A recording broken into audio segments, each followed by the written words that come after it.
حضرت سید بن مسیب نے حضرت ابو ہریرہ رضی اللہ تعالیٰ عنہ سے مدینہ منورہ کی بازار میں ملاقات کی، جس پر ابو ہریرہ رضی اللہ تعالیٰ عنہ نے فرمایا: اے سید، میں دعا کرتا ہوں کہ اللہ تعالیٰ تیری اور میری ملاقات کا اسی طرح جنت کے بازار میں کروائے۔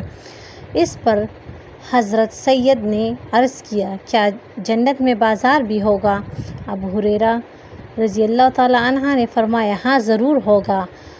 عبد نے مجھ کو رسول اللہ صلی اللہ علیہ وسلم نے فرمایا: اہل جنت میں داخل ہوگی تو اپنے اپنے عملوں کے مطابق اپنی منزل اور مقام زیر اس عمل زیادہ اور بہتر ہوں گے، ان کے درجے بھی اسی طرح اعلیٰ اور بلند ہوں گے۔ ہر ہفتے میں جمعے کے روز ان لوگوں کو حکم دیا جائے گا، اپنے مقام سے نکلے۔ یہ لوگ حکم پاتے ہی اپنی اپنی منزلوں سے باہر نکلیں گے اور اپنے رب کی زیارت سے شرف اندوز ہوں گے، اور اس روز اللہ تعالیٰ آپ نے لطف اور خاص عنایات سے ان کو مالا مال فرما دیں گے، اور اللہ تعالیٰ جنت کے سب سے بڑے باغ میں دربار کریں گے، اور وہاں پر حسب حیثیت میں طلب قسم کی کرسیاں لگائی جائیں گی۔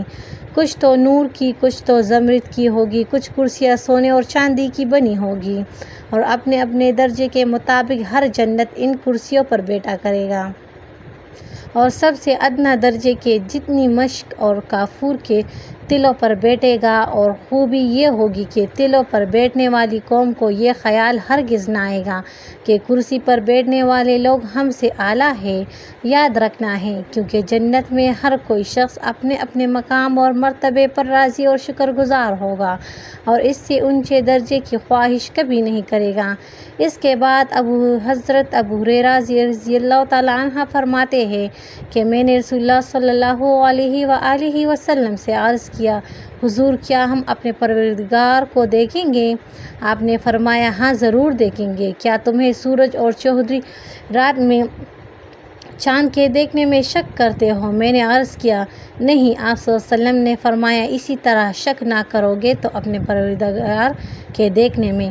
اور اس مجلس میں کوئی بھی ایسا شخص ہوگا جسے اللہ تعالیٰ بلا واسطہ گفتگو بات چیت نہ کرے گے، اور آمنے سامنے بالکل بے حجاب تشریف فرما ہوگی، اور اس دوران ایک آدمی سے فرمائیں گے: اے فلاں کے بیٹے فلاں، کیا تجھ کو وہ دن یاد ہے اس میں تو نے فلاں فلاں بات کہی تھی؟ اور پھر اللہ تعالیٰ اس شخص کو اس کے بعض عہد شکنیاں یاد دلائے گی جو اس نے کبھی دنیا میں کی تھی۔ بس یہ غرض کرے گا: اے اللہ، کیا تو نے میرے گناہ معاف نہیں کیے؟ اور ارشاد ہوگا: کیوں نہیں، میری مغفرت اور غضب کی فرمائی کی وجہ سے تو اس مرتبے پر پہنچا ہے۔ ثبت نامی اس پر ایک بادل آئے گا اور ایسی خوشبو کی بارش برسائے گا، اس وقت تک کبھی ایسی خوشبو نہ سونگھی ہوگی۔ اور اس بارش کے دوران ارشاد ہوگا: کھڑے رہو اور آؤ اس چیز کی طرف جو میں نے تمہارے لیے تیار کر رکھی تھی، اور چیز کو تمہارا دل چاہے بے تکلف اس کو لے لو۔ اس